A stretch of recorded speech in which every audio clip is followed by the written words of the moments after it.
बच्चों, आपको पता ही होगा भारत को सोने की चिड़िया कहा जाता था। मगर वो कहते हैं ना, इतिहास बदलने में वक्त नहीं लगता। इसके पन्ने कब और कैसे अपना रुख मोड़ लें, किसे पता। बस भारत की अर्थव्यवस्था ने भी कुछ ऐसे ही उतार चढ़ाव देखे हैं। तुम मान सकते हो, जो आज सबसे पावरफुल इकोनॉमीज हैं वो भी हमसे पीछे थी, हमारे भारत से। मगर ब्रिटिशर्स के आने के बाद इंडियन इकोनॉमी की कहानी ही बदल गई। कहानी की शुरुआत हुई ईस्ट इंडिया कंपनी के आने से, जो ब्रिटिशर्स की एक ट्रेडिंग कंपनी थी।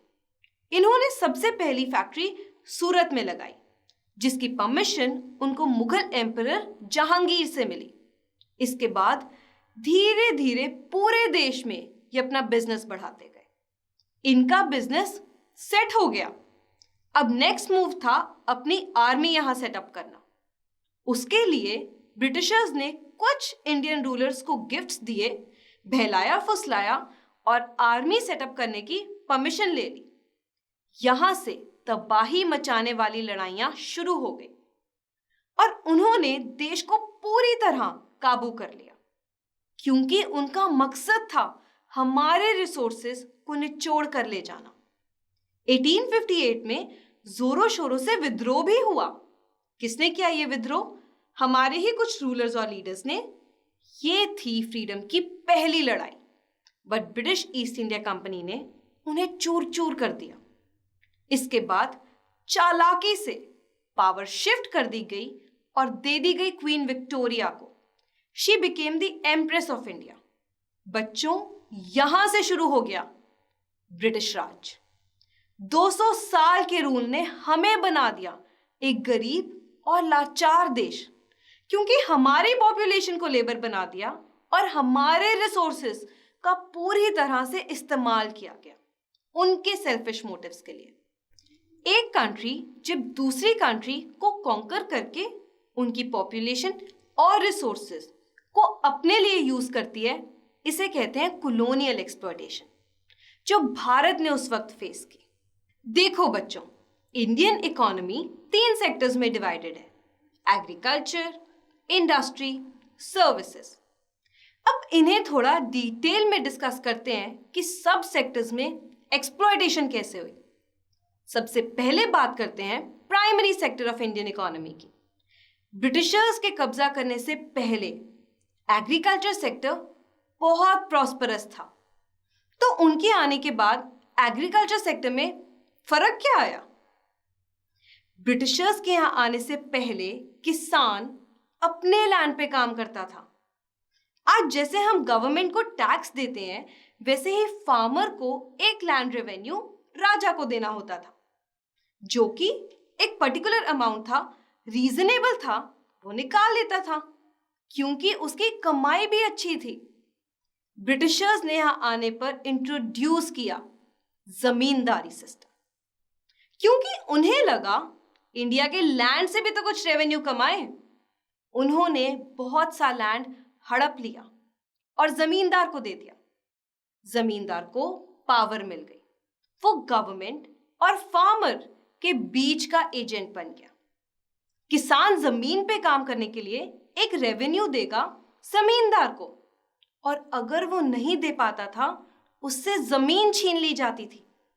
जमींदार ने आगे रेवेन्यू देना है ब्रिटिश गवर्नमेंट को, जो कि एक फिक्स्ड अमाउंट है, बट वो जितना चाहे उतना ले सकता था फार्मर से। इसमें सफर कौन कर रहा था बच्चों? किसान, भारतीय किसान। वो जमींदार और ब्रिटिश सरकार के बीच पिस रहा था। तो जमींदार क्या कर रहा था? इतना पैसा आ गया, फालतू चीजों पे उड़ाने का तो फुल चांस है। बस वही हुआ। He was enjoying the luxuries of life. Farmer के पास तो बचता ही थोड़ा था जो वो एग्रीकल्चर में इन्वेस्ट करने की सोचे, जिससे एग्रीकल्चरल डेवलपमेंट हो। जमींदार नॉन एसेंशियल गुड्स पे पैसा लगा रहा था। तो एग्रीकल्चर डेवलपमेंट के बारे में सोच कौन रहा था? Nobody. एग्रीकल्चर डेवलपमेंट वहीं रुक गई। और जितना ये सेक्टर फ्लरिश कर रहा था उससे बहुत नीचे आ गया। ये हमने बात की एग्रीकल्चर की। जब ब्रिटिशर्स यहां थे, उनके जाने के बाद क्या हुआ? जब वो यहां से गए, भारत को अभी आजादी मिली ही थी। बच्चों, उस समय को कहा गया है ईव ऑफ इंडिपेंडेंस। तो अंग्रेज हमें जाते जाते एग्रीकल्चरली बैकवर्ड इकोनॉमी बना गए, क्योंकि डेवलपमेंट तो हुई ही नहीं। So class 12th, on the eve of independence, agricultural backwardness was one of the features, no, was one of the main features of Indian economy. ये हो गया प्राइमरी सेक्टर। अब चलते हैं सेकेंडरी सेक्टर पे। बच्चों, आज के टाइम पे बहुत बड़ी बड़ी इंडस्ट्रीज हैं, लेटेस्ट मशीन्स हैं, मगर जब भारत को सोने की चिड़िया कहा जाता था, तब ये सेक्टर कैसा था? तब मशीन से नहीं, हाथ से काम किया जाता था। इंडिया अपनी कारीगरी, हैंडीक्राफ्ट्स के लिए जाना जाता था। बहुत से लोग इसी काम में लगे हुए थे। राजा महाराजा का टाइम था ना, they loved Indian handicrafts in their palaces. ऐसे इंडियन हैंडीक्राफ्ट्स के पूरी दुनिया में चर्चे होने लगे। भारत के साथ साथ पूरी दुनिया में इंडियन गुड्स की डिमांड थी। बहुत ही यूनिक और उम्दा होता था हाथ का काम। मगर ब्रिटिश रूल के टाइम पे डोमेस्टिक एंड फॉरेन डिमांड दोनों ही डिस्ट्रॉय हो गई।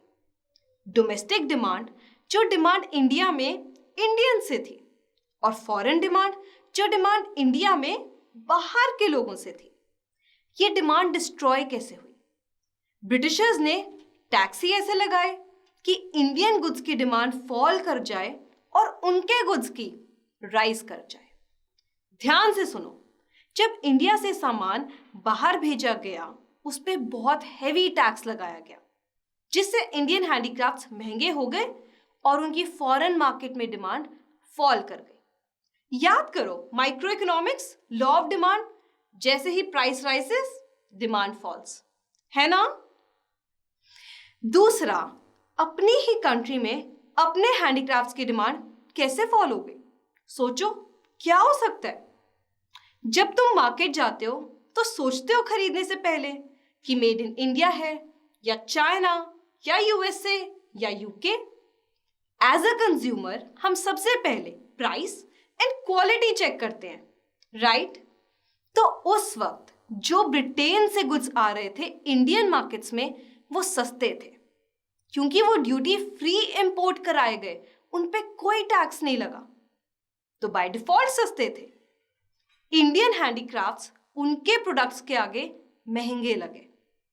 ऐसे इंडियन मार्केट्स में इंडियन गुड्स की ही डिमांड फॉल कर गई एंड ब्रिटिश गुड्स की राइज कर गई। इस वजह से कितने इंडियन आर्टिसंस का काम बंद हो गया।